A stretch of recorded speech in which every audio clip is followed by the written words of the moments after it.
All right, good evening, ladies and gentlemen. I'd like to call the November 17th, 2025 Crest Hill City Council meeting to order at 7 o'clock p.m. I would ask that everyone please rise for the Pledge of Allegiance to the flag. I pledge allegiance to the flag of the United States of America and to the republic for which stands one nation under God, indivisible, with liberty and justice for all. Roll call, please, Chris. Ray Solomon. Here. Jamie Malloy. I'm here. Scott Dyke. Here. Angelo Desario. Darrell Jefferson. Here. Claudia Gazal. Here. Tina Oberlin. Present. Mark Sepiti. Here. Nate Albert. Here. Joe Kubal. Here. Thank you. Do we have a quorum? Oh, yes.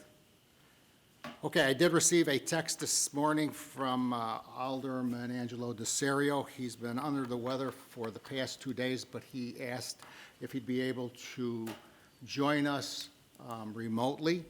So is there anybody that objects to that? Hearing, No, you don't No, need a we don't vote, need a so vote. I would just ask- the only way it's not allowed is if somebody makes a motion in a second to not let him participate remotely. So, and not you- hearing that motion, I think we'll dial him up. We just need Okay. to establish that he can hear everybody and that he can speak loud enough for everybody to hear him.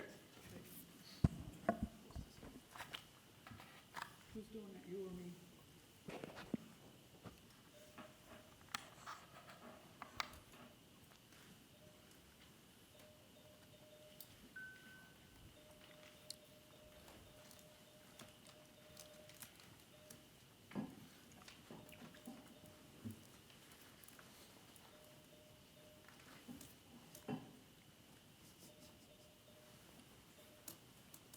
Long phone number. I know. Are we calling the overseas? Norwegian Caribbean Cruise. Hi. Alderperson Desario, can you hear us clearly? I can hear you barely. Okay, we're trying to get you. Hello? Hello, hold on 1 second, please. Can you hear us better now? A little bit. Let me turn it off, hang on. Yes, please Hello turn. now? We could hear you clearly. Okay, Can you hear somebody over here? yes. Okay. All right, let us know if you cannot hear us at any time during the meeting. Angelo, please. And Oh, just, Hello, Mr. Mayor. And Alderperson, can you please state your name that you are here via phone?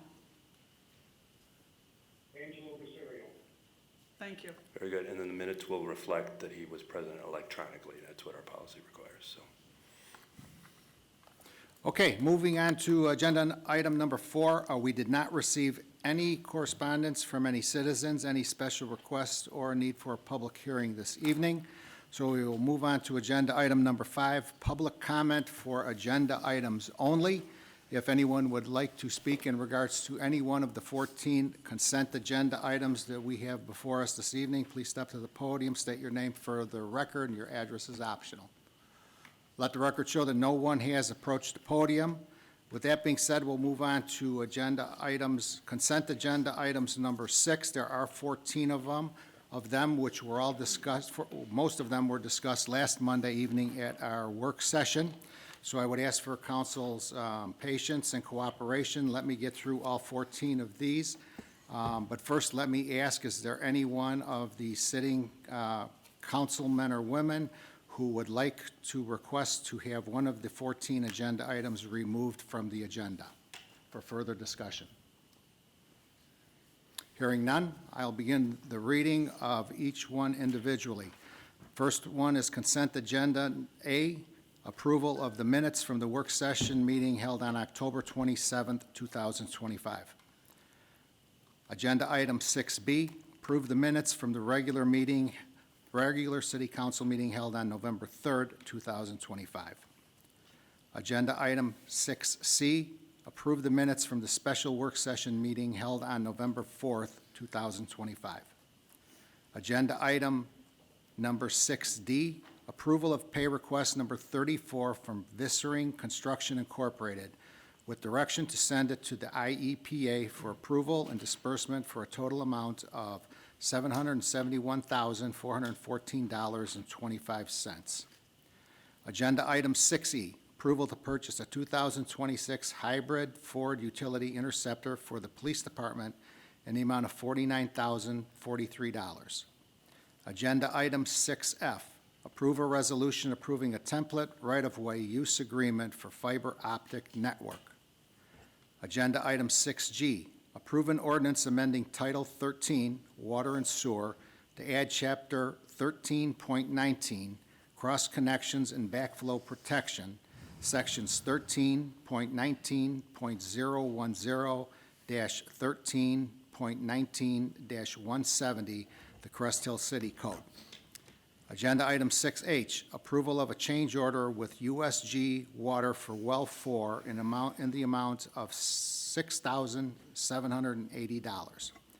Agenda item 6I, approval of final payout to Williams Brothers for the East Water Reclamation Facility Phosphorus Removal Upgrade Contract 2-2021 in the amount of $100,988.53.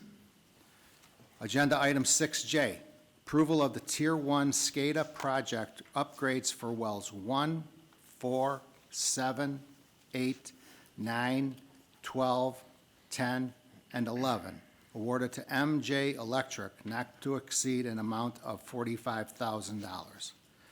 Agenda item 6K, approval of the Listen Technologies IR Assistive Listening Systems, ALS, with ACP Creative IT in the amount of $10,400. Agenda item 6L, authorize the purchase of urban SDK licenses for the comprehensive collection of speed, volume data, and workflow for all city-owned streets within the corporate limits of the city of Crest Hill for 3 years for $16,290 annually. Agenda item 6M, approval of the list of bills issued through November 30th, 2025 in the amount of $593,185.55. Agenda item 6N, approval of the regular and overtime payroll from October 20, 2025 to November 2, 2025 in the amount of $271,779.19. I would ask for a motion So for moved approval. as presented. Second. We have a motion by Alderperson Oberlin, seconded by Alderwoman Gazal for the approval of the 14 consent agenda items. Questions or comments from City Council? Roll call, please, Chris. Scott Dyke. Yes. Angelo Desario. Yes. Darrell Jefferson. Yes. Claudia Gazal. Yes. Tina Oberlin. Yes. Mark Sepiti. Yes. Nate Albert. Yes. Joe Kubal. Yes. Motion carries. Thank you. With the approval of the consent agenda, 6F will be Resolution 1358, and 6G will be ordinance number 2038. Can you repeat the last one?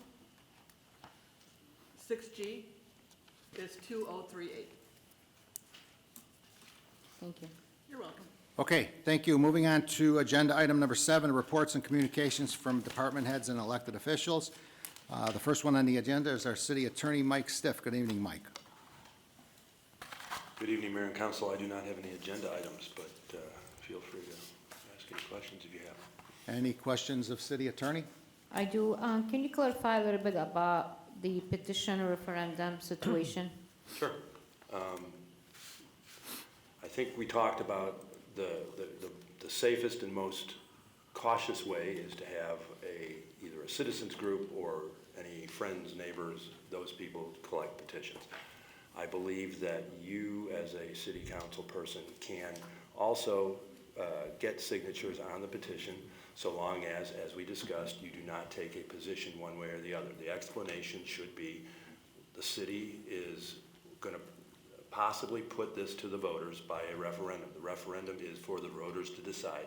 The city's not taking a position one way or the other. Here's the sheet with the pros and the cons, and I would just give that sheet and let the individual voter make their own decision by reading the pros and the cons as to whether they want to place their signature on the petition to put it to the voters at the next election.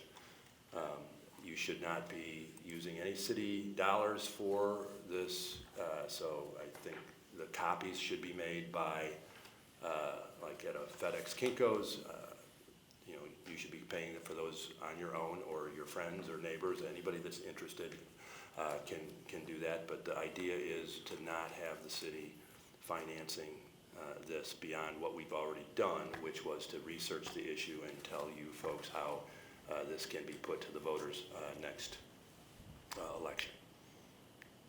All right, the reason I'm asking, because there were some confusions going on. What happened if some of us not able to find resident to do this? I mean, the time is very limited. Yes, Right now? we're under a time. And as a city, what we going to do is the question. Well, so again, this can be placed on any agenda. The idea was to try to get it for this March, but if it's going to take us past the deadlines and we still get the 340 signatures, after the next election, the number may change. We may need a few more or a few less, but we'll know how many we need. Our preliminary research, and I have not found anything that says that the petition would not be good, or the signatures that are already on the petition would not be good for the next referendum, but But that will be in November. right, and we may Yeah, have to start the and process the goal again. is to start doing it for this coming election, which is in April, I'm assuming? March, April? March 17th. It's the March Okay. 17th election. So what we're gonna do, I mean, this is probably the question for the city administrator at this point is, how are we gonna move this? I mean, next week is Thanksgiving, a lot of us like overwhelmed with so much going on. Yeah, so staff isn't able to go out and collect the signatures. It would need to either be, as the attorney said, a resident group or council members going out, talking with neighbors to then ask those individuals to collect signatures. The deadline, I believe, for this one is December 15th. So if we're going The to get... 15th or the 5th? Fifth. Well, thought it was the 5th. The 5th that we put the 5th so that we could actually have it as a item on our agenda on the 15th. So if you recall, the petition alone will suffice. So we could take the petition to court, file it with the clerk. We would get a judge assigned. I would get it in front of a judge and get the judge to approve it. I thought it would be better or easier for the judge to approve it, to know that the city council, in addition to the petition, had passed a resolution supporting putting it to the voters. Your resolution will not be that you're in favor of, you know, abolishing or not abolishing. Your resolution would be only that you're in favor of letting the voters decide in March whether to abolish the civil service or not. So I thought that if we had the petition and a resolution, that would be even more help for the judge to say, yes, I'm going to certify this referendum to go on the next ballot. If we didn't have time to do the resolution, it wouldn't end it. We could still try to get it in front of a judge and get it, but we were trying to have both. So the deadline to actually have it filed with the election officials is December 15th. And we were hoping to have everything beforehand so we could get it on an agenda for you as a body to also then say we're in favor of a referendum to put it to the voters. I guess like what I think we should do is like advertise or something on the city website or Facebook, see what kind of citizens would like to help us with this, with the petition, or I heard the planning commission have already done some. Can they do more to help us? Well, I think we're on a slippery slope. I mean, there's no hard research that I can find, because this particular thing that we're looking at has only been done twice, as far as I can tell. And as I outlined in my memo the last time we discussed it, I'm not so sure that the most recent one 2 years ago by the city of Lincoln, that they actually did it correctly. I'm trying to have you do it correctly, at least as far as getting the petition filed. The other issue that we're running into now is who can get the petition, which is a different issue. And I'm trying to be as cautious as possible because I don't want this challenged. So to answer your question, posting it on the website or using city resources would be against what the attorney advised, that the city wouldn't be able to use resources. So this is unfortunately more of a grassroots kind of effort. You have to, kind of talk about the topic and then get the signatures. I have heard that there's at least one individual on the planning commission that is going out and collecting signatures. Again, the number that the attorney has advised that we need 340 for it to be, brought, for the attorney's office to bring it to the next level at the courts. And again, if it looks like we're going to fall short, then maybe we need to start at the grassroots level for the next election, which again puts us out till November, which again, that's not the preferred route, but now you understand the proper procedure and what we need to do, maybe that gives everybody plenty of time to work on getting it Yeah. and just shoot for, because if you're going to fall short, you might as well just start planning for next November and just doing it when you've got plenty of time. But again, it's not a whole lot. I leave it to the guy that's not going out and doing anything but 340 signatures is not a huge number. It's a big number, but it could be a couple thousand, 3,000, so. Yeah. All right, thanks for explaining. All right. Anybody else? Yeah, I had a question. I'm not sure who it should be directed at, but I did ask Mike about it when I talked to him. On this agenda, whether we are calling for one or not, don't we normally have executive session if needed printed on it? Isn't that typical what we do? So unless there is a specific executive session, there's not a way to actually call into executive session through the PAC, through the Attorney General's office. If we stated if needed, that has been advised against by the Attorney General's office unless you state what is needed so that the public would know what this body would be going into executive session. You're no longer, as a body, able to put a placeholder. You actually have to spell it out on the agenda. Because what- previously we had it that way. That is correct. The Attorney General's office had advised us, along with every community, to no longer be able to put a placeholder. We have to actually spell out what the executive session would be. So what the exemption would be, the Attorney's office would have to advise us what that is. We're no longer able to just, So what happens if you determine you need one and it's not on here? well, we would have an agenda item, and then he would advise what exception. So if we were talking about a personnel item for discipline under open session, and he advised, well, this topic would be wise for us to go into executive session, then he would make, we'd go into executive session underneath that item on the agenda. So it's not gonna prevent us from doing it, if necessary? No, and I will get that PAC opinion and look at it, because be honest with you, I think I have a couple other municipal clients that still have that hanging around That's on what their you told me, agendas, yeah. so maybe I have to look at that for them, but I'll get a copy of that and read it, and then I'll circle back with you. Thank you very outside of much. this, and if that's what it says, then we'll keep it this way, and if that's not correct, we'll maybe put it back, but I trust. just wanna I make trust sure we're being Blaine's proper. analysis. Okay, thanks, Mike. Moving on, City Administrator Blaine Wayne. Good evening, Blaine. Evening, Mayor. Under 7C, I do have an item that I talked to council briefly about.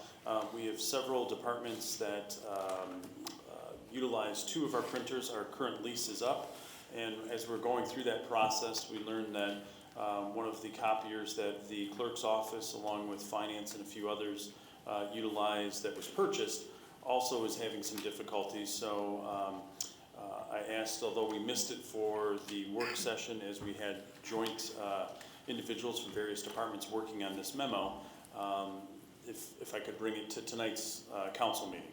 I did send out through Glenn some information regarding the various copiers. When we looked at leasing versus purchasing, actually the exact same machines, it's cheaper in the total of $18,000, almost $300 for the city to purchase outright compared to lease. the maintenance and the ongoing cost during those 5 years are the same either for copying, for the copiers for either purchasing or for leasing. So tonight, for 3 machines, which would go to the police department, the administrator, finance, as well as the clerk and finance area, the request is for a total amount of $19,950.74 to purchase those 3 machines. In your packet, starting on page 131, is the breakout from the proposal from the vendor, as well as our finance department did an Excel sheet that spells out the copiers if we purchase them versus leasing. Happy to answer questions, and as well as our finance director's here too. So where it says 3 copies up here twice, you mean 3 copiers? 3 copiers. I'm gonna go out on a limb and presume that it should be 3 copiers in both places. Yes. Any questions from council? The purchase price for the 3 copiers, does that include a maintenance plan? Can I address that? Okay, sorry. No, we didn't include the maintenance plan as in the analysis, as the maintenance plan is the same whether it's leased or purchased, so it doesn't matter. So that stays there. But if you want to know the maintenance price, it's $130 per machine for the bigger copiers, $65 for the smaller machine. So it's a total of $325. But the question I guess I was asking was that $19,950.47 is the purchase of the copiers and the included maintenance plan for 3? No. Or is that just the copier price? That's just the copier price. That'd be a one-time payment for the copier price. The maintenance is ongoing monthly maintenance, and it's also going to have a usage that'll up and down a little bit. What do you guess that is annually? Annually, 325. Let me get a calculator here. Hold on a second.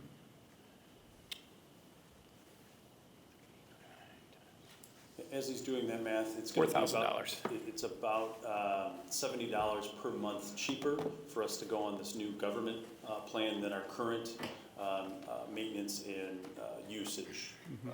So our current line item has the maintenance and usage, let's just say at $400, and then this is the $340, so there's about 60, 65 Okay. depending on.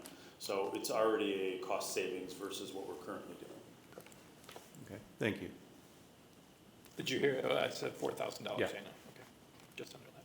So move as presented. Second. Okay, a motion by Alderman Albert, seconded by Alderperson Oberlin for the request to purchase 3 copiers for police, administration, finance, and clerk departments in the amount of $19,950.47. Questions or comments? Roll call, please, Chris. Darrell Jefferson, Yes.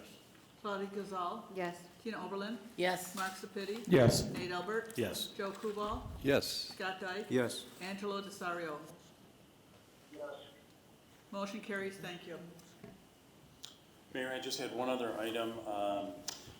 As we move through our process with our search for new Public Works Director candidates, the majority of council that have contacted me have indicated that Tuesday, December 2nd, starting at 6:30 would be the preferred date and time. If we could do a straw poll to see if December 2nd, starting at 6:30 for the interviews to up to 3 candidates, that would be helpful. In conversations with our consultant, she would like to confirm with those candidates, and I told her that I would ask this evening. So if you could do a straw poll to see if Tuesday, December 2nd, starting at 6:30 would be okay for doing the Public Works, the finalist for that director position. Okay, we'll do a straw vote. Scott? Yes. Angelo? yes, Darrell? Yes. Claudia? Yes. Tina? Yes. Mark? Yes. Nate? Abstain. Joe? Yes. Okay, we're good for December 2nd. Thank you, that's all I have. Okay, any questions of City Administrator? Okay, thanks, Blaine. Public Works, we do not have any agenda items this evening. We will move on to our City Engineer, Ron Wiedemann. Good evening, Ron. Thank you, Mayor. Just a quick update on the 4 projects we currently have going on. Hillcrest, the water main has been completed along the west edge or behind the largest part of the strip mall on the west edge. We are gonna have all the services hooked up in the next couple of weeks. They're gonna patch that, come back in the spring and just finish which would be the south side, and there's a little bit along Larkin that needs to get done. So that would be a majority of all of the stores, not all of them, but a majority of them. Inner Circle, we just did a final connection today with the water main at Theodore. They'll be closing that up in the next couple weeks. They're gonna patch the road, and then come back in the spring, do the final concrete work and resurfacing. Oakland Avenue, the water main is currently up and operational. All houses are now on the new water main except for 5 of those, which we have to re-drill services from the back of the homes to the front side. Those will probably be done probably this spring here this winter here or in the early spring. They're also gonna get that all patched up and ready to go for the winter, and they'll come back in the spring, finish the aprons and finish the street and get in the curb and gutter. The lining project on Theodore and Broadway. Today, we made the final connections to water services on Theodore. That line got energized. It'll be tested this week and pressurized. Hopefully, we get good results by Friday. Starting, probably won't be next week because it's a short week, but we'll see. But the week after that, they'll start patching and pulling the traffic control off of Theodore, shortening it on Broadway from Theodore to Ludwig. So will still have to be put together and re-energized. That'll probably happen the weeks after that. But so we've been working with IDOT, making sure they're aware of what we're doing, but we're getting close to the end of getting everything opened up for the winter time. So if there's any other questions. I have a question, Ron. Yes. Just as a follow-up as the letter of the unknown water service line materials, has there been a lot of contact, maybe this is more for Julius in the Public Works Department, but has there been some questions about that and how to move forward with? I can't act that specifically, but I do know that Kim over at Public Works has been collecting those. How many she's received at this point, unless you know, Blaine, I do not know. We're about 20 at this point. A few individuals have also let us know that they know that they have copper, and so they've replaced either galvanized or have visually can see that it's copper. So we'll be able to move those directly from unknown to known and list them on our website as copper. But at this point, it's about 20 residents that have reached out to us. Okay, great, thank you. Any other questions of the city engineer? All right, thanks, Ron. Thank you. Moving on to our community economic development, that will be Dan Ritter and Ron Metzner. I don't know which one's going first. I'll go first. All right. So we have one item on the agenda, it's 7G, which is the review of a concept planned unit development, also known as a PUD, for plans for the proposed seasons at Crest Hill Apartment Home Community. This is obviously a fairly unique process that we have for the PUD, so I'm going to hand it over to Ron, who can give a little overview of what our PUD process is, where they're at in that, and then a little bit of a background about the development, and they have a presentation as well today.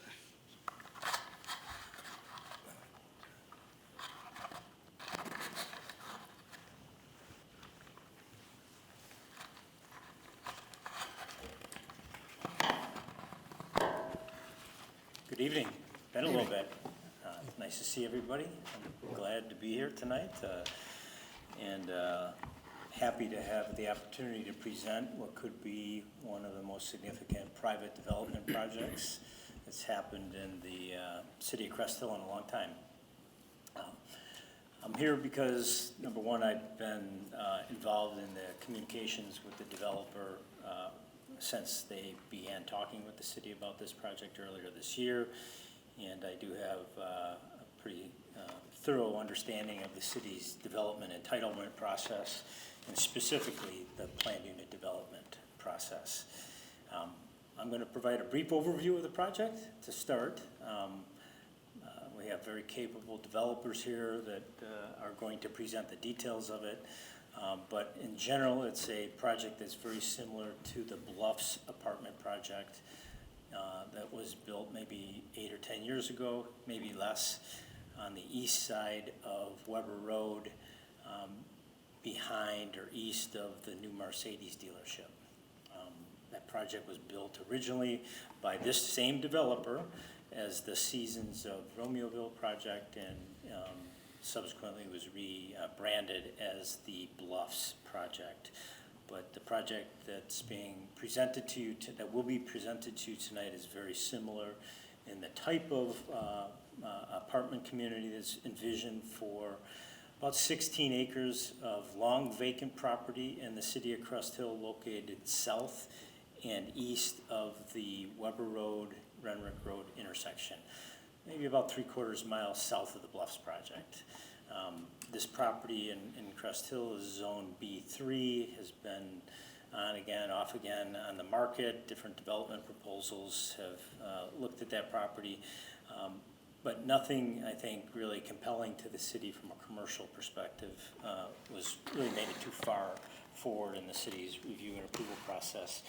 And I think a large part of that is because of the somewhat hidden nature of that particular piece of property. It's not super visible from the adjacent arterial streets, so it doesn't really lend itself well to current market needs for retail development, and the small scale office business type development has kind of dried up over the last half decade or so. So the property's been available. Fiduciary did put the property under contract in August of this year, and has been working with staff to understand the city's approval process, application requirements, and put together the presentation that they'll make tonight, and backup information that was distributed with the agenda packet information for this evening's meeting. The property, or the project, encompasses, again, about 16 acres of vacant land. There's 8 existing lots. Those lots are all vacant and served mostly by a private road network at this point in time. The proposal involves the construction of 260 Class A apartment homes in 2-story buildings. There would be, I think, 14 2-story buildings. Each one of those buildings would have 18 to 20 units in them, and there would be integral garages incorporated into each one of those buildings. So if you rent in a building, you could rent a garage, and in some of the units you can access your unit from the garage, so you wouldn't have to walk back outside.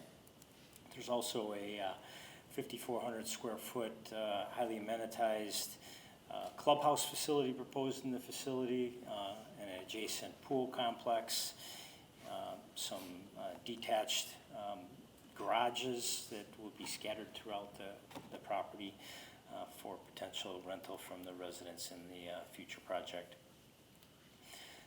With that, I did want to take some time and talk about, address a couple questions that we received from Alderman Gazelle and Alderman Nate Albert about. I'm a woman, but thank you. What's that? Alderwoman. Sorry about that. I thought about it when I sat over there. I do apologize for that. It's okay. Just for the record. To just provide context of why we're here tonight, what the purpose is, and where this particular meeting sits in the overall planned unit development review and approval process. So this process, because of its complexity and size, is required by the city zoning ordinance to be processed as a planned unit development. The planned unit development process in the city of Crest Hill is a very detailed process. It's a 4-step process. It starts out with staff interactions with the individuals that might be interested in doing a large-scale project in the community, to help them understand what the city's existing zoning regulations are, what the city's existing comprehensive plan calls for a specific piece of property, what the process is in the application requirements that they would have to follow in order to move forward to propose and present a project to the community. That's step 1. Step 2 in the process is tonight. We've been working with the developer And the developer's been working hard, as evidenced by the materials that you have before you tonight, to prepare a concept plan and present that concept plan to you. The goal of tonight's meeting is for you to gain a better understanding of the scope of the project, the special approvals that would be required in order for the project to be approved and actually constructed, and provide, probably most importantly as anything tonight, is to provide specific direction, hopefully by a straw poll vote of whether the council would like to see this project move forward to the next step in the process, as it's currently or envisioned generally, or move forward with some modifications, or go away, essentially. So that's what we're going to be looking for at the end of tonight's presentation and discussion, is for you to provide that type of direction. The next step in the formal PUD process for the city would be a formal public hearing process for the preliminary planned unit development plans that would be prepared for the project. Those plans do require a significant investment of time, energy, and money to complete by the developer. So that's why it's important tonight for the developer to get a pretty good understanding from the council if they're on the right track. Usually it will take, a month or 2 or 3, depending on the developer and their team, to prepare those plans and bring those back to the city so that we can then publish a public notice in the newspaper. Make sure that public notices are sent out to all the property owners within 300 feet of the site. Certified mail, return receipt requested, and a newspaper, or signs are posted on the property notifying anybody in the neighborhood that there's going to be a public hearing on the project and the special approvals it requires before the Plan Commission. So that would be the step 3, and then step 4, which under the city's ordinances can be combined with step 3, but is basically the preparation, submittal, and the city's approval of the final development design construction documents for the project. The next steps, again, would be for the developer to provide their presentation, the city council to ask any questions that you have about where we're at in the process, what the purpose of, or what the proposal involves, and then provide some specific direction that staff will then take that direction, combine it with the ongoing staff review that we're performing at this point in time on the submittal that you have before you, and give that back to the developer so they have kind of a roadmap of here's the things you need to address if you're going to move forward. Any questions? No, just a clarification. No, you go first. Normally, this process is done in a work session prior to coming before a meeting, council meeting, and just curious, did the process change? Well, I think there's been some flexibility in how the city's handled this process in the past. The zoning ordinance does say that the courtesy review or the concept plan is presented to the city council, and the city council needs to provide direction. If this was done at a workshop meeting, the council really can't provide that type of direction to the developer at a workshop meeting, so then it would still have to come back forward to the city council. We also felt that it's beneficial, especially with such a significant project nearby, other existing residential in the community, that it would be beneficial to have it at a public meeting where the meeting is recorded and then rebroadcast or available for anybody that might be interested in accessing the presentation and hearing the discussion that the city council and the developer are going to have tonight. Right, I know we do have to post it for if the residents wanted to come in and voice their concerns or opinions. Mm-hmm. And I'm not sure how we do that. That would be part of step 3 in the process, the public hearing process. So there will be notices that are sent out, public notices, kind of a legal notice that summarizes who's asking for what and when there's going to be a public hearing. The public hearing notice gets sent out at least 2 weeks ahead of the public hearing date. And the Plan Commission, by ordinance, is the entity at the city that conducts that public hearing. ultimately the Plan Commission gets to a point where they feel that they've vetted the project and understand it enough, heard enough public input, that they'll make a recommendation to the city council. And that city, under your process, that recommendation would come forward and be discussed and presented at a work session meeting before it comes forward to the full city council for action. Okay, So thank this you. is really this is like an extra step on top of kind of what the normal process is there, so none of that goes away.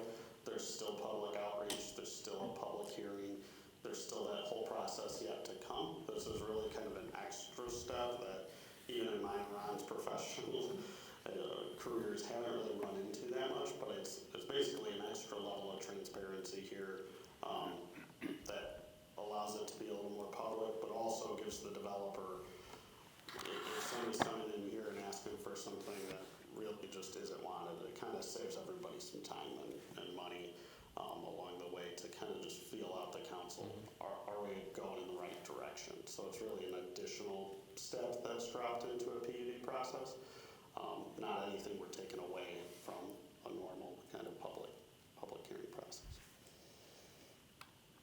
And I agree with you then. When I contacted you today, it was some of us concerned that we were going to make an official vote, and we were like, this is a new process, but the way you explain it, it doesn't make sense. As this came to the Economic Development Committee, which is the mayor and I, we sit on it, we thought it was a really good future for the city to help us with the, like you said, the comprehensive plan, and to help us with, to increase our residential, to help us for the future for the non-union, non-union, can't even talk right now. Home rule, yes, thank you. And, but yeah, as long this gets more clear we can notify the resident, which that will be including in the public hearing. So I think this is an extra step, and I like that this way, so they know what direction, if, this is something that the council is interested, or if not, then they don't have to do the work session. Okay, any other questions for Ron? Okay, before I turn it over to the developer to present the project, I did want to just briefly give you an overview of the special approvals that would, the most important special approvals that would ultimately be required from the city in order for this project to actually come to life.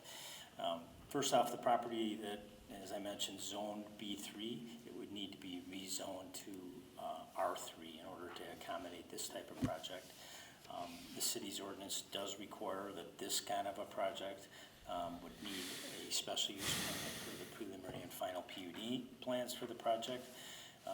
PUD, along with the PUD, the city has flexibility in granting some flexibility to its normal requirements for more creative projects to essentially work with the developer to create a project that is better than what would normally be achieved under the standard application of the city's basic zoning requirements.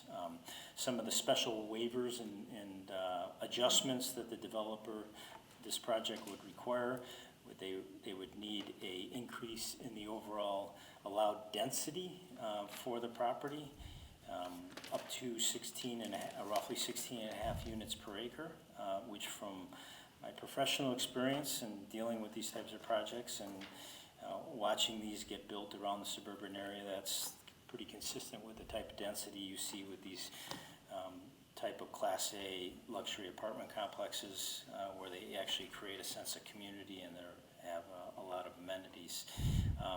There also would require some adjustment / reduction to the city's normal parking requirements from what the zoning ordinance spells out, which based on, again, my professional experience, I think Dan would concur, are antiquated requirements, and if just blindly applied, would reduce the overall kind of vibrancy of the project by replacing buildings and landscaping with asphalt. It would require a lot more asphalt than actually what's needed. I'm sure the developer is going to touch on this because they have a lot of experience in building these types of projects and they know what type of parking demand these projects generate. Finally, another detail that they're going to need some adjustment to, not anything significant, is the city does have some fairly rigid requirements for percentage masonry on buildings, not just the overall building, but certain minimum percentages on different facades. The buildings as they're currently envisioned and presented provide the required Bless you. minimum amount of masonry on the buildings, but some of the individual facades don't necessarily comply with the specific requirements of the current regulations that are in the zoning ordinance. I think when you look at the kind of the quality of materials, at least in my professional opinion, the quality of the architectural design is top-notch and is far superior than what you would be guaranteed to get if you just applied the city's standard quantitative masonry requirements. And then last but not least, there are 8 lots, vacant lots there that would have to be consolidated, re-subdivided. Existing easements would have to be vacated and new easements would have to be provided based on the design of the infrastructure for this particular project. So with that, I will now turn it over. Well, I just have one comment, a question, I don't know who, under our building codes, what exactly does masonry, because I read that it's gonna be that very expensive concrete board siding, which is really nice stuff. Because of what it's made of, would that not fall under masonry anyhow? No? The code does define masonry as a variety of what everybody would think is masonry products. It does not specifically say cement-based siding would satisfy that requirement. The code does say that the city council can approve clapboard siding, which, this type of siding is a form of clapboard siding. It's not wooden clapboard No, siding. I know what it is, it's Yeah. very nice siding. Yeah, it's very high quality, Oh, very yeah, durable, and I think would stand the test of time. And, I think if somebody was to comply with kind of the basic requirements of the city's masonry code and then have vinyl siding on the rest of the building, that would technically comply with your requirements. They're doing the masonry and they're doing the higher level of building materials and design details that you see in the presentation. Very You'll see nice. in tonight's presentation. Fiber cement board's come a long way in even the last, 5 to 10 years. So obviously our zoning code was last updated 2018, and I'm not sure when they did, if they changed the definition at that time. But it's something we can look at. Yeah, As we look at design guidelines and standards going forward. I think we tell you should. Everything I learn as we go Yeah. through these, which is we need some better definitions. Right. And better design standards that don't just rely on masonry percentage. Right. If somebody could they could do this 100% masonry, it'd look terrible, in my opinion. So I think the mix here that they've used, and again, fiber cement more, and some of these alternative materials, the durability has come a long way from when they first were introduced to where they're at today, so. Okay. Okay. Just your name for the record, please, sir. Tony DeRosa with Fiduciary Real Estate Development. My address is 789 North Water Street, Milwaukee, Wisconsin. Good evening, and thank you, Mr. Menster, for the introduction, the brief overview. You stole a little bit of my thunder and some of the things I wanted to talk about, but I'm going to repeat it anyways. So again, good evening. Thank you for the opportunity to be here before you tonight. We've got an exciting presentation to share with you. We are pleased to share our concept design for the Seasons at Crest Hill this evening, a new luxury multifamily residential community. We have successfully completed similar types of communities in nearby suburbs, including the Seasons at Romeoville, now known as the Bluffs, and Seasons at Plainfield, both of which have achieved strong occupancy, top of market rents, and have attracted high quality residents. The success of those projects highlights the strength of our development approach and demonstrates the pent-up demand for modern, amenity-rich housing in this part of Will County. Crest Hill has not seen new apartment development in decades, leaving residents with very few options for high-quality rental options. This project will fill a critical gap in the market and ensure Crest Hill can compete with surrounding communities in attracting new investments and new investment. We have a first-class team.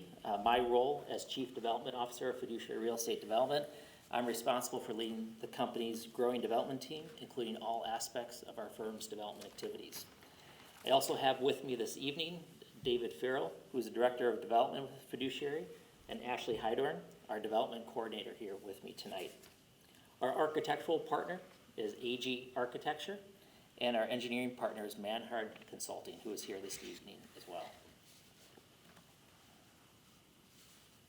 As a company, we are an experienced developer and investor in commercial real estate, specializing in market rate, multifamily, and mixed-use developments. We were founded 40 years ago, back in 1985. Our proven track record of successful investment management has grown our firm to be one of Wisconsin's largest real estate companies. Today, we own and manage a portfolio in excess of 9,000 market rate apartments with a value in excess of $2 billion. Our team has been recognized as award-winning in what we do. 20 times our properties have been awarded Property of the Year. 8 times we've been recognized for New Construction Development of the Year. And 6 times our regional managers have been recognized as being the best at what they do in this business.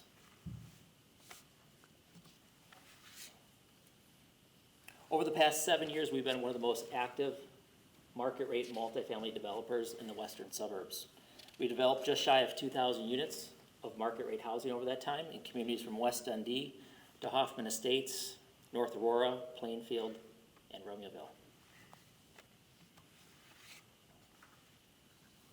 While the Crest Hill Comprehensive Plan designates this site for future commercial and a Zone B3 Business Service District, the significant decline in commercial demand, accelerated by the rise of e-commerce and of remote work, have really diminished the vitality or viability of new commercial development at this location. Multifamily development here aligns with the city's goal to intensify key corridors and leverage existing infrastructure rather than promoting sprawl. This project will address a housing gap in the market and will provide modern rental options that are not currently available in the community. This will support the local economy. This will attract and house employees from Crest Hill's growing employment base while also generating new tax revenue and additional consumer spending. This luxury multifamily housing will include a Class A amenity package. There will be 2-story buildings with 18 to 20 unit apartment homes per building, including private entries with direct access garages, as well as detached garages available for our residents. Our team is committed to delivering a community that aligns with the City of Crest Hill's long-term goals for sustainability, resilience, and responsible growth. The comprehensive plan emphasizes efficient use of infrastructure, thoughtful land use, and the preservation of community character, principles that guide our approach. Some of the things I'd like to highlight in terms of our high-efficiency building systems. As a standard, we use Energy Star rated appliances in all of our buildings. We use low-flow plumbing fixtures throughout all of our apartments and LED lighting throughout both the interior and exterior spaces. We also use durable cladding on the exterior to ensure longevity and reduce future maintenance.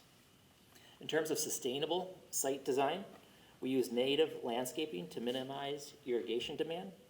We'll have EV charging stations to support the growing adoption of electric vehicles as well. In terms of resident health and well-being, we do 2 things. We are a smoke-free community. That's a standard for our company. And we also use low VOC paints as a standard in all of our projects.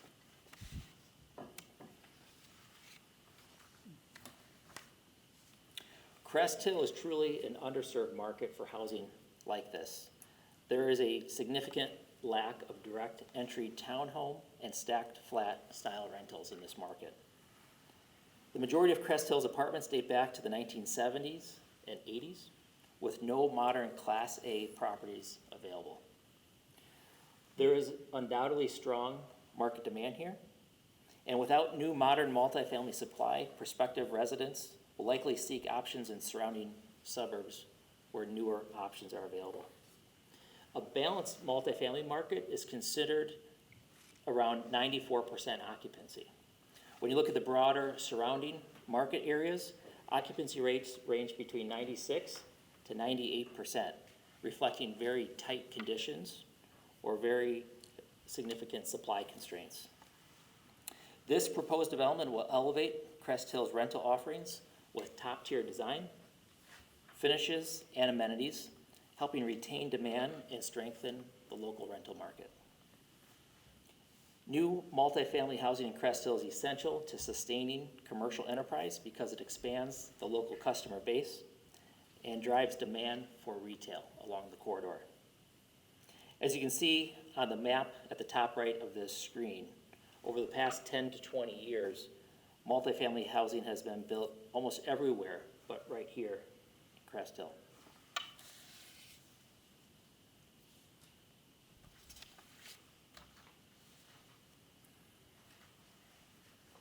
We are targeting a demographic that's looking for a modern suburban community to call home. These will be empty nesters, baby boomers, young professionals, and many of those that are choosing to rent. Our typical resident profile will include those that are in the healthcare industry, finance, retail, insurance, real estate, technology, police and fire, management, government, education, service industries, and retirees. This will be a unique community that will cater to those that are not looking to live in the typical 3- and 4-story corridor building with common hallways and elevators, but rather private direct entries, creating more of a condo or a townhome type feel. The retail access and recreational amenities along the Weber Road corridor make this a very attractive option for a Class A development. Here's a 30,000-foot aerial view of the site in relation to the surrounding area.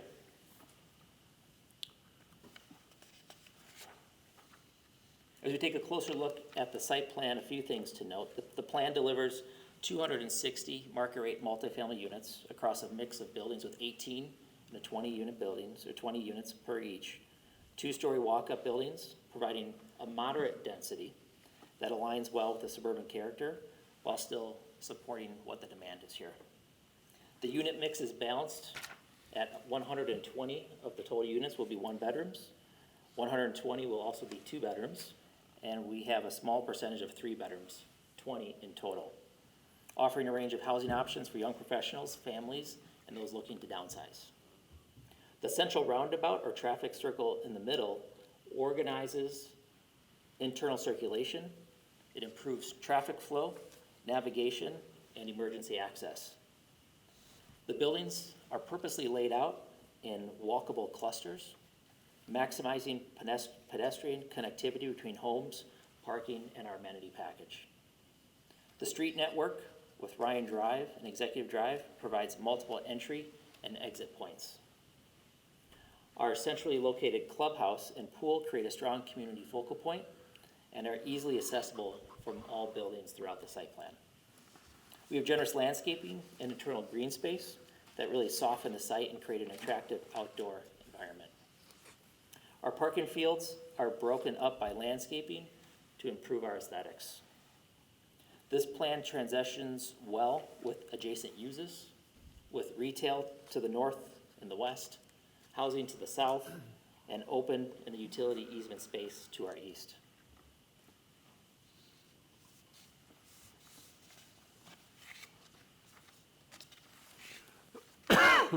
In terms of stormwater management, the subject property was originally incorporated into the Regional Stormwater Management Master Plan, which was developed several years ago to guide long-term infrastructure and drainage strategies throughout this region. This detention is provided to the south in the Remington Lakes Development Stormwater Detention System through existing infrastructure that exists today. Our proposed development plan actually has less total impervious area than the original preliminary plan that was put together for the site as part of the Crest Hill business plan. The diagram on the right is a depiction of the route by which you see stormwater flow. That's what the red arrows indicate.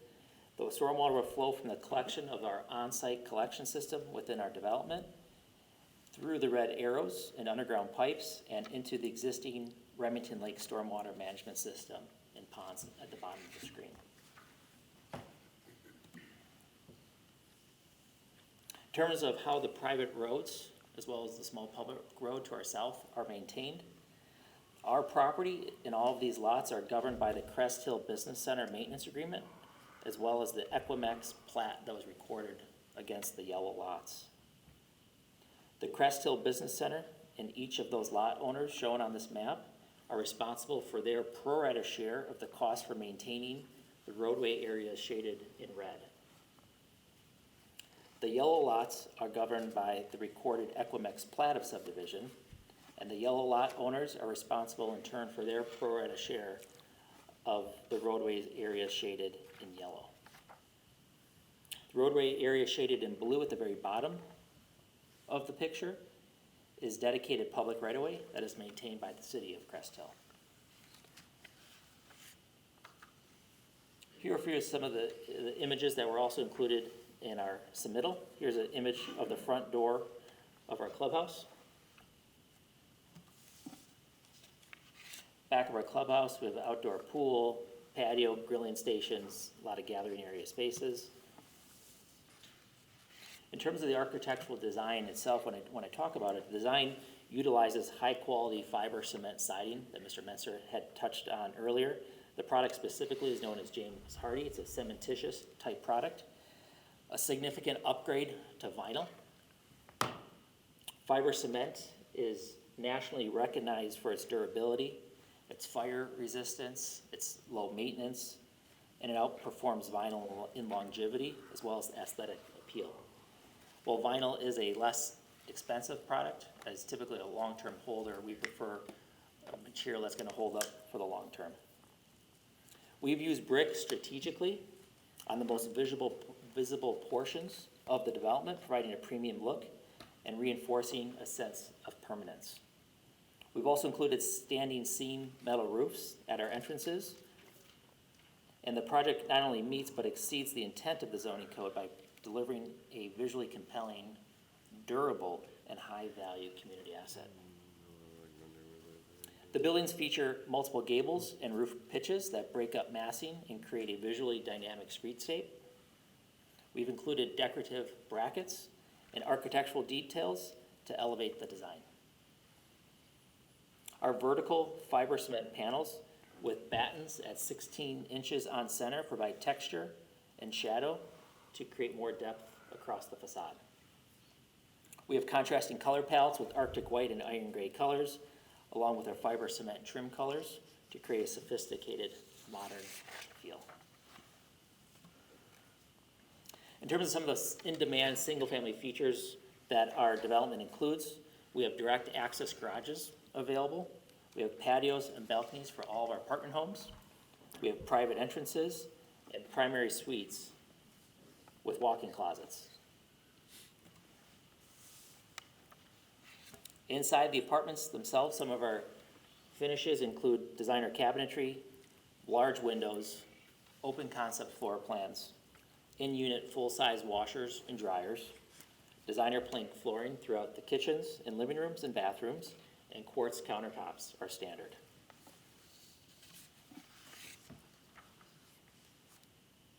In terms of some of the more technical aspects of the development, I'm just going to touch on a couple of these. These are many of the questions we get asked many times when coming into a community for the first time. First of all, we get asked about how many students or school-age children would you expect in a development like this.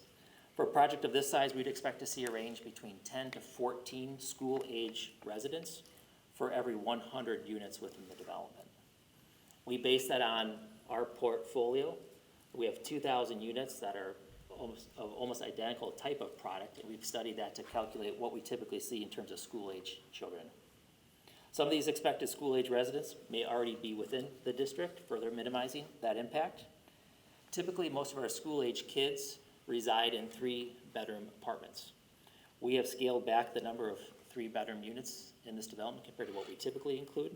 And in fact, we only have 7% of our total unit mix are 3-bedroom style. In terms of parking, Mr. Messer touched on it earlier, but I think it's important to talk about this. Our parking is provided through a mix of building attached garages, containing 8 attached garages per building. We have detached garages throughout the development, as well as surface parking. The code required parking ratio of a minimum of 3 spaces per apartment home. In addition, it also requires 1 guest space for every 2 apartment homes. This is actually one of the most antiquated, archaic parking requirements actually we've ever seen. Our proposed parking plan actually is 2.21 as designed. We've based this on, we have 136 enclosed garages as part of the development. That puts us at a garage ratio of about 0.52 garages per unit. Again, when I look at our portfolio in the small segment that is very similar to this, about 2,000 units, and we look at how have we designed similar types of projects, we typically design to a ratio of 1.75 on the low end to 2.25 on the high end, and typically see an actual demand about 1.85 at the end of the day. In terms of the increment that's going to be generated with this development, this property is currently assessed for $445,000 today. Current tax bill is about $35,000.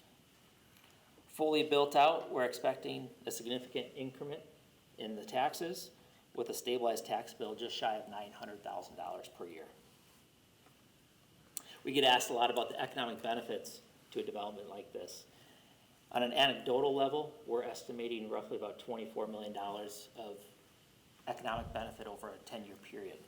The way we look at this is we take a look at what is the median household income in the community. We look at how many apartment units we're going to have, and we look at about a ratio of about 10% of that median income as being new additional discretionary spending that takes place in the community. Multiply that over a 10-year period, and we come up with roughly $24 million impact. Also, in terms of impact fee revenue that would be generated from this project, we're currently estimating about $2.1 million for all 260 apartments. That concludes my presentation. I'd be happy to answer any questions that you may have for us. Thank you. I just have a quick question about the storm water. I don't know if you can answer that, Ron. So we both pay for the association for the storm waters. But these storm waters were for commercial. Is having residential has more impact on them? No, not in our overall plan that we have, that we do with the comprehensive. Even though that was a commercial, we have other spots in town. I think you guys could probably answer this better than me, that could end up being commercial that we thought was gonna be residential. The impact, this development's not big enough to have any impact on our current water supply demand or our sewer demand. We can cover this in that. And actually, to add to that comment, when the original stormwater basins were designed and built, there were assumptions made for the southeast corner of this intersection. And that plan assumed that the 16 acres here in the middle that we're talking about tonight was going to be all commercial. And when you look at the amount of impervious area on that plan relative to what we're proposing tonight, there's actually more green space than originally planned and what the detention pond was sized based off of. So from an impact standpoint, from what was originally designed to what we're proposing, is actually less stormwater impact than the original plan. Okay. I'm sorry. Yeah, go ahead. Maybe I missed it, I'm sorry, but what is the range of rent that, Oh, sure. On the low end, we're about $1,500, and on the high end, we're about $2,700. for like the 3-bedroom? Yes. Okay, thank you. You're welcome. Were all of those one-car garages? There were no multi-car garages? Correct, they're all one-car garages. So if somebody wanted another garage, they'd have to get one of the ones that were off, like in the bays? Correct, we have some detached garage banks as well, and those are available as well. And behind every garage that's attached to the apartment building itself, there's an apron space. So if you have 2 vehicles, You could park in the garage as well as park on the apron immediately behind the garage. I have one more question. Is the name will still be Season, or it's gonna be Season of Crest Hill, It'd be or the season at Crest Hill. Season of Crest Hill? Yeah, we built a brand and a good reputation with the Seasons name. We've Yeah. built 7 or 8 of these in the western suburbs. And we've built a good following of people that they see a Seasons building, they know what it is, they know what to expect. We own and we manage these ourselves. We don't hire a third-party management company, we manage it ourselves. So, and people really appreciate that, and we get a following of people that might move from Milwaukee, and they're being relocated for job transfer to Plainfield or Romeoville or Crest Hill, and they say Seasons, and we accommodate them and allow them to, to stay within our portfolio. Actually, I've been inside one of the apartments at Season, and it's like beautiful inside. It is. It's very nice, very well done. Anybody else? I had a couple questions. Regarding the width of the streets, what will those be? Will those be according to our building code? The streets within the development itself, Yeah. I'm gonna look to my engineer who's here to give you the right answer. They should be, yeah, they're within the building code, and they've all been, we ran fire trucks through them and every emergency vehicle necessary. Okay. 20. And then What the is fire that? department would obviously have to look over it at some point anyway. Let's see, the second question was regarding the maintenance of the properties and the roadways. It says you have 2 different groups That that is are correct. responsible for that, the CHBC and the Equimax. And then that one road on the bottom, the right-of-way, would be Crest Hill. So just to clarify, that would be anything related to maintenance of those roadways would be, are those equivalent to homeowners associations or no? Yes, without the association aspect. So the Equimax, the yellow ones, that maintenance agreement and those terms were put in place with a plat back in the day without anything else. And then the Crest Hill Business Center, there is a maintenance agreement that governs what improvements need to happen. It spells out pro rata share of how those things get paid. Okay. What we like about the development is the opportunity to make some upgrades to some of the existing private streets that wrap around us between Ryan and Executive. Those streets need a little TLC, if you've driven on them recently. And we see this as a good opportunity to make some upgrades to those streets to enhance the Okay. curb We'll be so appeal. happy for that. They need it. Great. But then going forward, the maintenance would be the same, fall in the same That parties? is correct. Those Okay. terms are not changed. And that would include snow removal in the winter, and Yes. I don't know what landscaping agreements usually come up with. Is that gonna be 2 different, still responsible by those 2 parties? Yeah, so good question. So there's actually very little, I'll call it quote-unquote public landscaping. The lot lines with all these lots actually go to the center of these private roads. So everyone's landscaping is technically within their parcel themselves. So each lot owner, by design, is responsible for 100% of the landscaping within their parcel.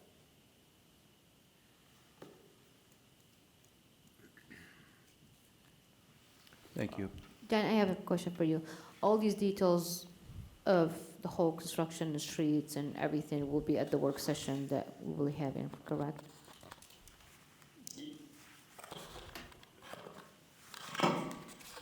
Yeah, assuming they move to the next step, all of the details for these types of items would have to be addressed as part of their preliminary PUD submittal, which would be presented to and discussed at the Plan Commission level. Plan Commission makes a recommendation, then it would come forward to the City Council, so the City Council would have another opportunity to discuss and ask questions about those details. But yeah, there's a thorough vetting of those details as part of the city's process going forward. And that'll be with phasing too, if that's kind of what you're asking about too for the roads is, they're gonna be doing a lot of these roads, the businesses out there, the residents too, all need to really get to where they're going, so we work with them on phasing as well. And I think that'll be important to kind of plan out to make sure, one, how they're gonna develop the actual, interior side of their development, but then how they're also gonna do Right. tying the roads with that as well. So that's definitely something they'll And I can add a little bit more context to that. From a phasing standpoint, we're looking at this project as one single project, one phase. We're not gonna build only half the buildings now, and we'll come back at some point in the future. We will build the project in its entirety as one single phase. We will sequence or phase each individual buildings, because these are smaller individual buildings. We will be able to open a building at a time with parking lots and the necessary access for it. The way this typically works is it's roughly about a 24-month construction schedule. Typically takes about 11, 12 months to complete the first building from the day we start construction. After that point, it's roughly every 4 to 5 weeks, we complete and open up a new building until the end of the project, and we have residents moving in every month during that time period. Ron, is it important to note an update or get an update on the, we had all discussed about moving the light at Ryan, but that's not in the works anymore. That'll be on a future Work session, yeah. Monday. Yeah, I believe it's gonna be on the next work session, maybe the one after that, I forget exactly which one, but we're gonna revisit that with the entire council. Yeah. So not just this project, but everything going on out there. We wanna bring that back to the council so everyone's updated. But this obviously plays into that since it directly accessed that light. Tony, I don't have any questions, but just a comment. First of all, that was a great presentation that you did for this group. Thank you. I will also say that I've seen the ones right up the street to the north of us in Romeoville, and I was kind of envious when they went in there because they are beautiful. They're very well done.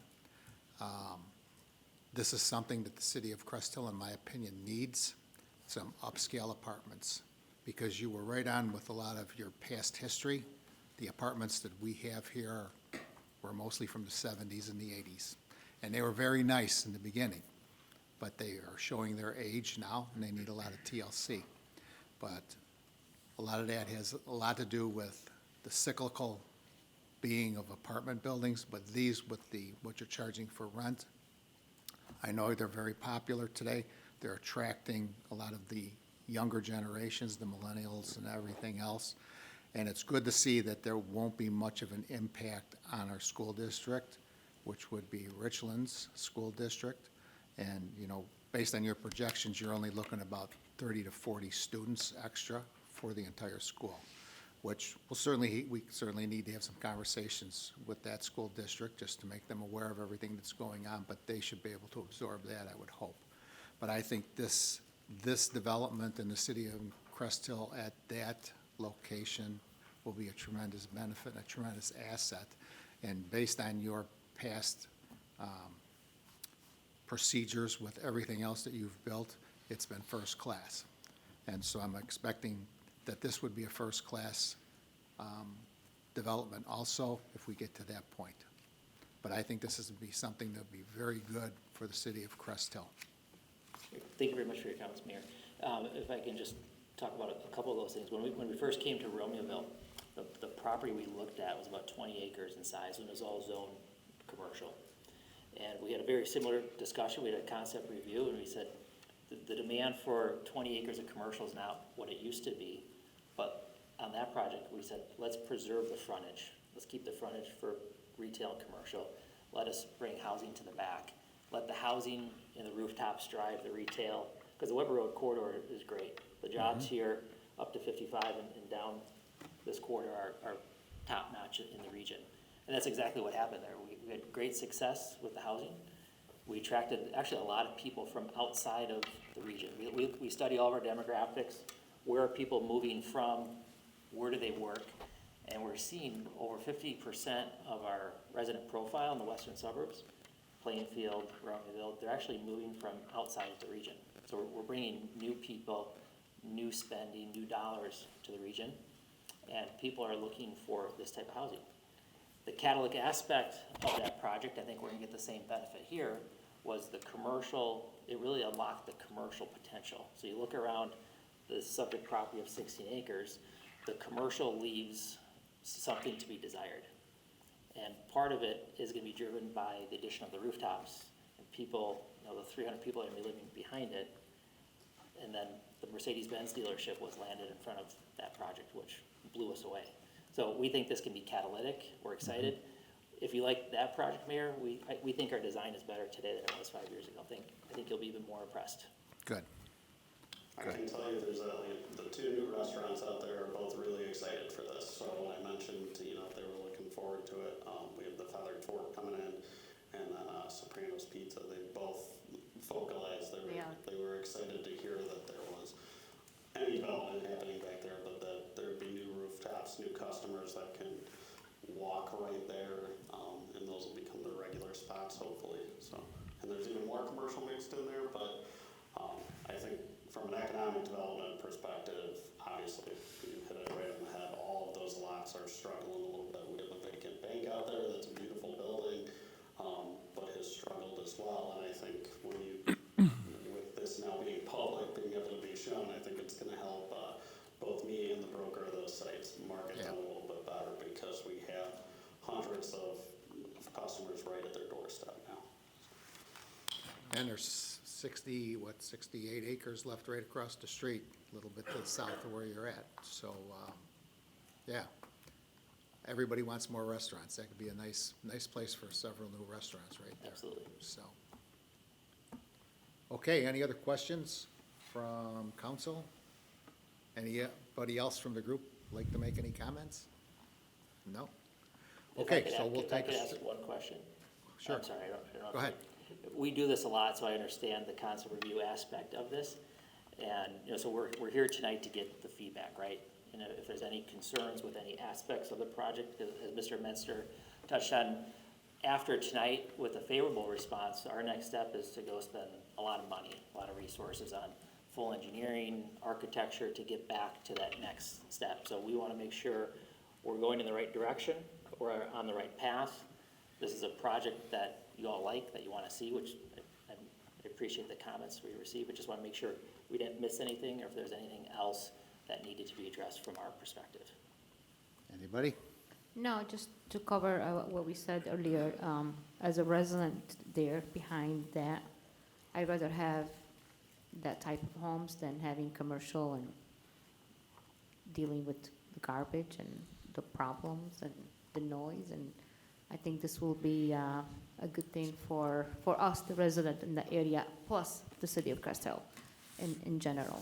So from my end, I'm not sure about him, but from my end, it's backs up.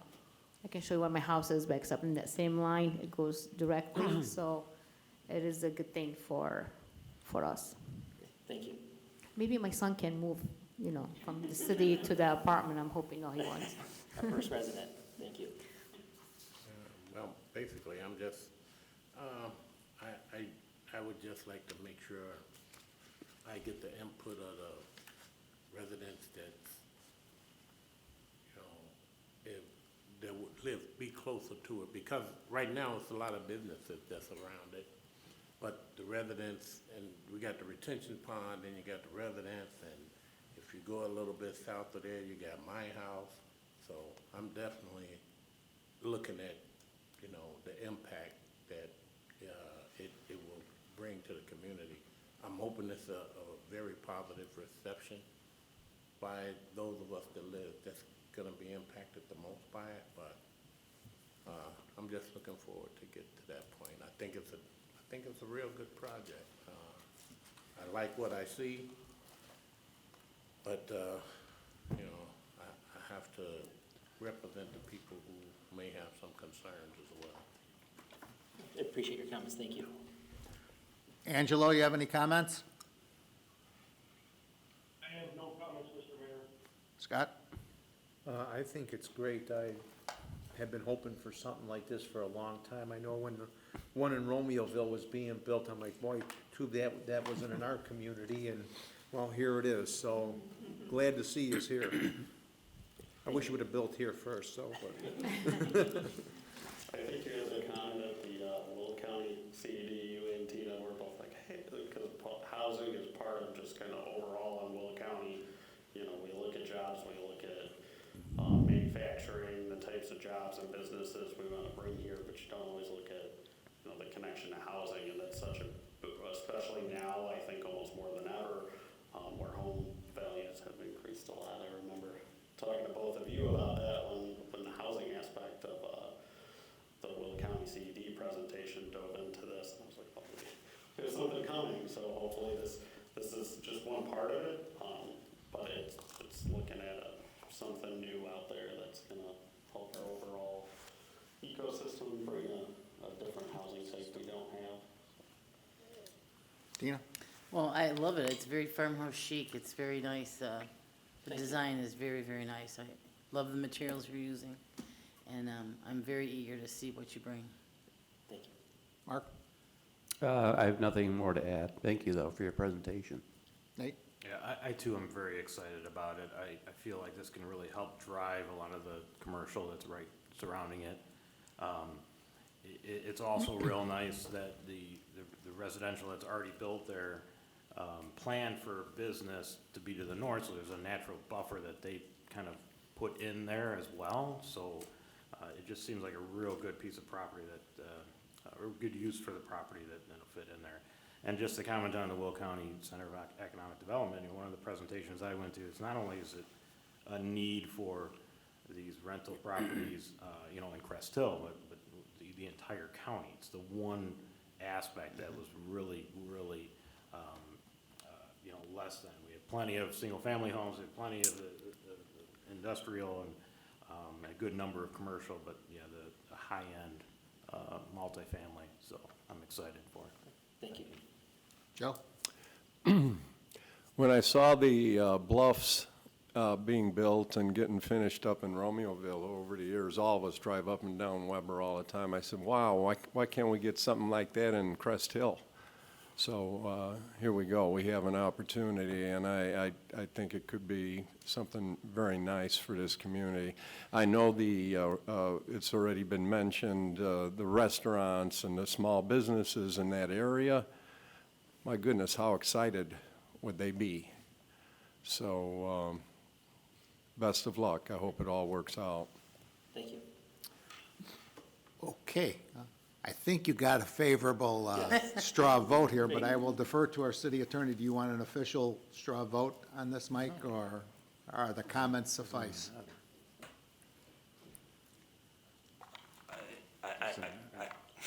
I'm tongue-tied. If they would like a straw vote, I don't think it's necessary. I think the direction is clear, but if it makes them a little more comfortable, have at it.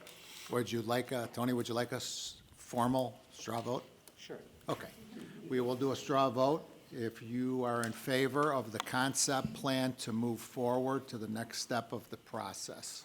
Claudia? Yes, if I can use the pool. I'm just kidding. Yes. Darrell? Yes.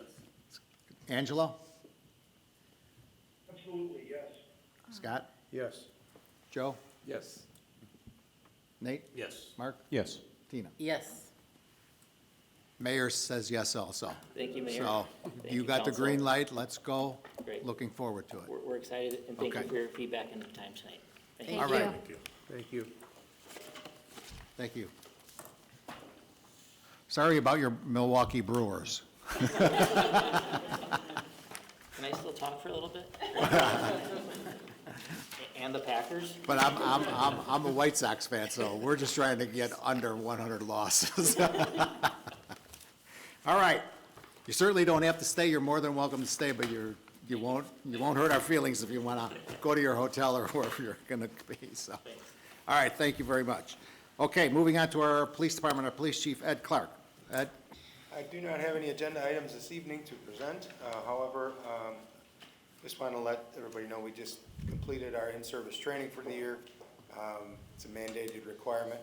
I included use of force, control tactics, taser training, and high-risk traffic stops was the last part of it. So we've gotten that all done, completely trained up, and we have everybody in the green. Everybody's doing well as far as training this year. So just wanted to update everybody on that. And I'll entertain any questions. Any questions of police chief? No questions, just want to make a comment and thank you for going with the hybrid with the new police unit. Thank you. Okay, thanks, Ed. Thank you. Mayor's report, I do not have anything to add to this evening's discussions. If there's any questions? City Clerk's report. Chris? I have no report, but the clerk's office is wishing everybody a happy and safe Thanksgiving. Thank you. Unfinished business, we have nothing. Anybody? New business? Wait, you missed the treasure. Oh, treasurer, my fault. City treasurer, Jamie Malloy. Sorry, Jamie. Thank you. I would also like to wish everybody a happy Thanksgiving and enjoy. Okay, unfinished business, we have nothing. Anyone? New business? Committee liaison reports, anybody? I have, Okay. let me see, where do I start from? Just a reminder that the Winter Fest will be held at City Hall, December 6th. It's going to be very exciting, the best one yet. We're going to have parades, a lot of food, activities, the lighting, s'mores, and we can go on and on. So hope to see everyone. And also the 2025 Holiday Decorating Contest, forms are online. The judging will take place between December 10 and the 13, and the winner will be announced on December 15. So good luck, everyone. Thanks, Mayor. Okay, city council comments, positive city council comments, anything you'd like to share with your constituents? We begin with Alderman Kubal tonight. To echo Jamie's comments here, just everyone have a great Thanksgiving. Alderman Albert. Same, everybody enjoy time with their friends and family. Alderman Sapiti. Happy Thanksgiving to everyone. Alderperson Oberlin. Well, I want to wish everybody a happy Thanksgiving, and in the immortal words of Les Nessman, I thought turkeys could fly. So if you're going to cook a turkey outside, make sure you keep it far away from your house when you do it, so there's no flying turkeys. Alderwoman Gazal. Just want to wish Patty's on their 10-year anniversary. I posted on the group the other day, so we wish them many more to come. And also want to wish all the residents of Crest, all the elected officials, city staff, everyone. You may Thanksgiving be blessed, enjoy your family, and eat as much you can turkey. Alderman Jefferson. I'd just like to wish everyone a happy Thanksgiving and be safe and enjoy your family. Alderman Desario. Thank you, Mr. Mayor. I'd like to wish everybody a very happy Thanksgiving and a healthy holiday season. And you get well soon. Alderman Dyke. Working on it. Thank you very much. Alderman Dyke. Thank you, Mayor. I also want to wish everyone a happy Thanksgiving. Hope everybody takes the time to really think about what Thanksgiving is, start of the season, for all of us to give thanks for all the many things that we are so fortunate to be blessed with. Thank you. Okay. Public comment. Anyone like to address city council, please step to the podium, state your name for the record. Your address is optional. Let the record show that no one has approached the podium. To our city attorney, Mike, is there a need for an executive session? There is not. Motion to adjourn. Second. We have a motion by Alderman Dyke, second by Alderman Jefferson. Questions or comments of the motion? Roll call. Claudia Gazal. Yes. Tina Oberlin. Yes. Mark Sepiti. Yes. Nate Albert. Yes. Joe Kubal. Yes. Scott Dyke. Yes. Angelo Desario. Yes. Darrell Jefferson. Yes. Motion carries. Thank you. Okay, meeting is adjourned at 8:34 PM. Everyone have a great Thanksgiving, and meeting is adjourned. Thank you.